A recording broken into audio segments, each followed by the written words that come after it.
Hello viewers, सुरीले गीत संगीत channel के सभी वीडियोस के लिए इस चैनल को सब्सक्राइब करें और बेल आइकन दबाएं। Thank you. स्वागत है आपका आपके अपने चैनल सुरीले गीत संगीत में। आज मैं आपको शरद पूर्णिमा के बारे में बता रही हूँ, साथ ही पूर्णिमा के व्रत तथा उनके उज्जमन के बारे में भी बताऊंगी। वैसे पूर्णिमा को श्री सत्यनारायण भगवान जी का व्रत भी किया जाता है। श्री सत्यनारायण जी की व्रत कथा तथा उसकी विधि मैंने पहले ही आपको बता दी। आज मैं आपको शरद पूर्णिमा से शुरू किए जाने वाले पूर्णिमा के दूसरे व्रत के बारे में बता रही हूँ।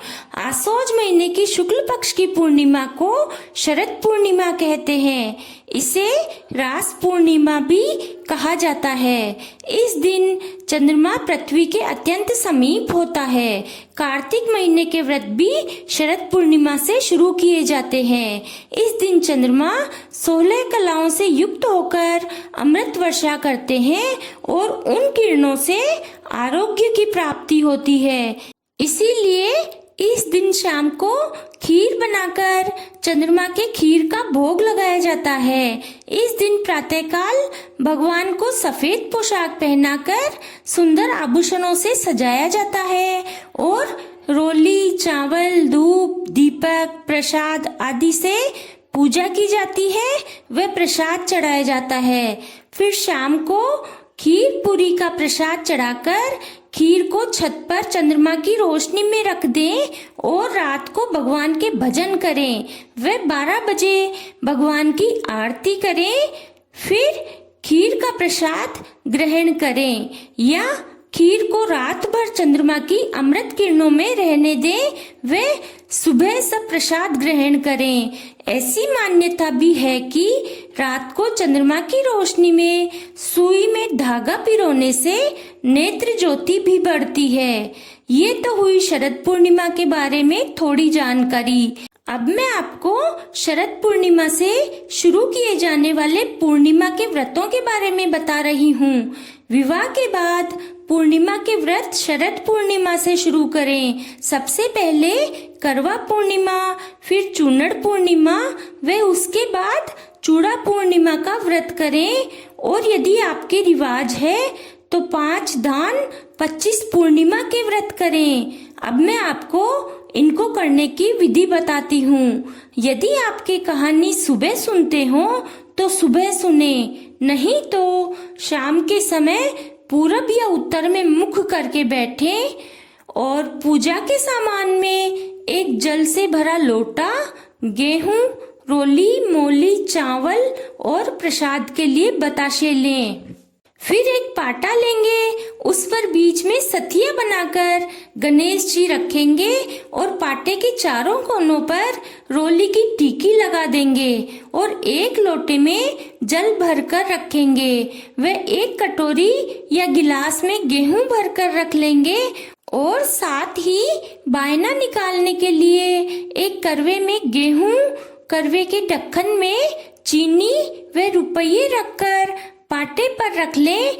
फिर लोटे पर एक सथिया बनाएं व लोटे पर ही 13 रोली की टीकी लगाएं और 13 दाने गेहूं के हाथ में लेकर पूर्णिमा की कहानी सुन लें।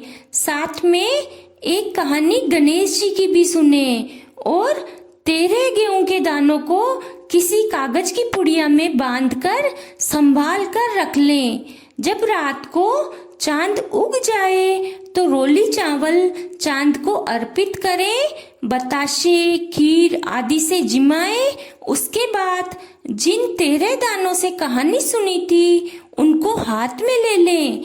पानी के लोटे में कोई चांदी की अंगूठी या पायल डालें और चंद्रमा के अर्घ्य दें। अर्घ्य देते समय बोले, सोने का सेहरा, चांदी का थाल, चांद बाबा के अर्घ देते जियो मेरे भरतार। इस प्रकार 3 बार बोले। वे 1 या 2 परिक्रमा लोटे से पानी डालते हुए करें। फिर चंद्रमा को प्रणाम करके उनसे शुभाशीष पाएं। और उसके बाद करवे पर बायना निकाला था उस पर रोली व चावल के छींटे देकर 7 बार हाथ फेरें और सासू जी को देकर शुभाशीष पाएं। गिलास या कटोरी में रखे गेहूं या तो ब्राह्मणी को दे दें या कबूतर या चिड़िया यानी पक्षियों को डाल दें और खाना खा लें। यदि किसी कारणवश आप पूर्णिमा के व्रत नहीं कर पा रहे हो तो पहली साल तो पूर्णिमा का इसी प्रकार व्रत कर लें। फिर उसके बाद दूसरी साल शरद पूर्णिमा को 13 औरतों को पूर्णिमा का व्रत करवाकर उज्मन कर देवें। पूर्णिमा के व्रत 3 प्रकार से किए जाते हैं, करवा पूर्णिमा, चूनर पूर्णिमा व चूड़ा पूर्णिमा। करवा पूर्णिमा की विधि तो मैंने आपको बता दी, इसी प्रकार 13 पूर्णिमा तक करें व उज्मन कर दें। चूनर पूर्णिमा व चूड़ा पूर्णिमा की पूजन विधि तो यही है, लेकिन बायना निकालने के लिए इसमें करवा नहीं लिया जाता, सिर्फ चीनी व रुपये बायने के लिए रख लें और 13 चूनर पूर्णिमा व 13 चूड़ा पूर्णिमा के व्रत कर लें और उज्मन कर दें।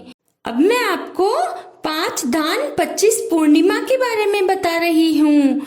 इन पूर्णिमा के व्रतों में एक ही प्रकार का अनाज, जैसे 5 पूर्णिमा तक हर पूनम को गेहूं, चावल, जौ, मूंग या चना, तिल, इनमें से एक अनाज खाएं। पूजन विधि तो मैंने पहले ही आपको बता दी।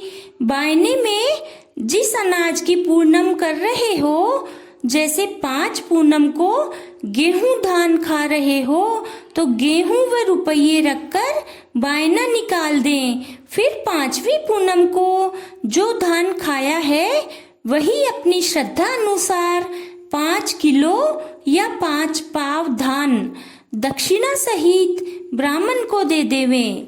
अब मैं आपको पूर्णिमा की उज्मन विधि बता रही हूँ।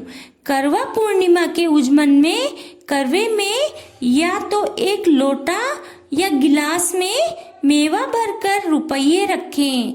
वे पूजा करते समय पूर्णिमा की कहानी सुनने के बाद उस पर रोली व चावल की छींटे दें। व चंद्रमा के अर्घ्य देने के बाद वह सासू माँ को पांव छूकर दे दें।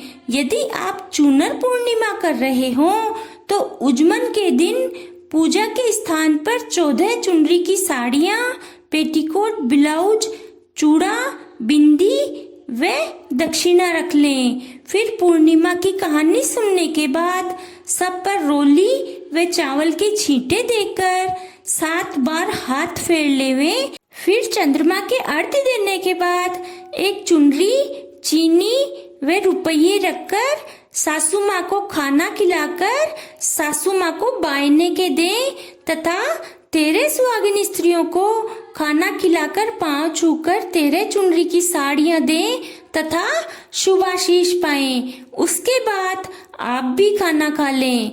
चूड़ा पूर्णिमा के व्रत में भी पूजन विधि तो वही है और उज्मन वाले दिन पूजन के समय 13 चूड़े व रुपये तथा एक चूड़ा, चीनी व रुपये बायने के पूजा के समय रख लें तथा कहानी सुनने के बाद उज्मन के सामान पर रोली व चावल के छींटे दें तथा चंद्रमा के अर्घ्य देने के बाद बायने के चूड़ा, चीनी व रुपये सासू माँ को खाना खिलाकर दें और 13 चूड़े व दक्षिणा 13 सुहागिनों को खाना खिलाकर दें तथा सभी से शुभाशीष पाएं। अब मैं आपको पूर्णिमा की कहानी सुना रही हूँ। एक साहूकार के 2 बेटियां थी। साहूकार ने दोनों बेटियों की शादी कर दी। शादी के बाद शरद पूर्णिमा से दोनों बेटियां अपने ससुराल में पूर्णिमा के व्रत करने लगी। बड़ी बहन पूरे विधि विधान से पूर्णिमा के पूरे व्रत करती थी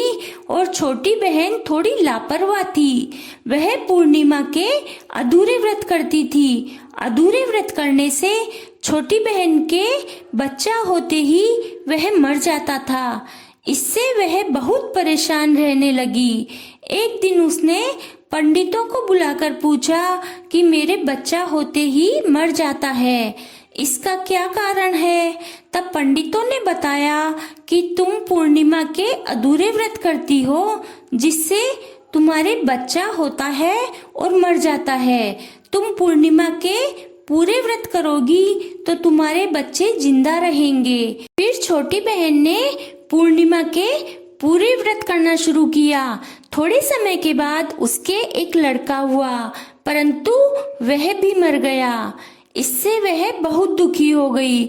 उसने अपने बच्चे को पलंग पर सुला दिया और उसको कपड़े से उड़ा दिया और अपनी बड़ी बहन को बुलाने के लिए चली गई। फिर जब वह बहन को लेकर वापस अपने घर आई तो जहां उसका लड़का मरा हुआ था वहीं अपनी बहन को बैठने के लिए कह दिया। जैसे ही वह पलंग पर बैठने लगी, इतने में ही उसका लहंगा व चुनरी मरे हुए बच्चे को छू गया। लहंगा छूते ही बच्चा वापस जिंदा हो गया और रोने लगा। तब बड़ी बहन ने कहा कि अगर मैं इस ओढ़े हुए बच्चे पर बैठ जाती तो ये मर जाता। क्या तुम मेरे कलंक लगाना चाहती हो? यह सुनकर छोटी बहन विनती करते हुए बोली कि दीदी, ये तो तुम्हारे भाग्य से ही जिंदा हुआ है। फिर उसने सारी बात बताई कि तुम तो पूर्णिमा के पूरे व्रत करती हो और मैं अधूरे व्रत करती थी। इस दोष के कारण मेरे बच्चे होते ही मर जाते थे। ये तो आपके भाग्य से ही जिया है। फिर बड़ी बहन ने सारे गांव में कहलवा दिया कि सभी लोग पूर्णिमा के पूरे व्रत करें। हे भगवान, पूर्णिमा के व्रत करने वालों को, कहानी कहने वालों को और सुनने वालों को, सभी के बच्चों को स्वस्थ व सुखी रखना। इसके बाद एक कहानी गणेश जी की सुन लें, वह भी इसी चैनल पर है। Thank you.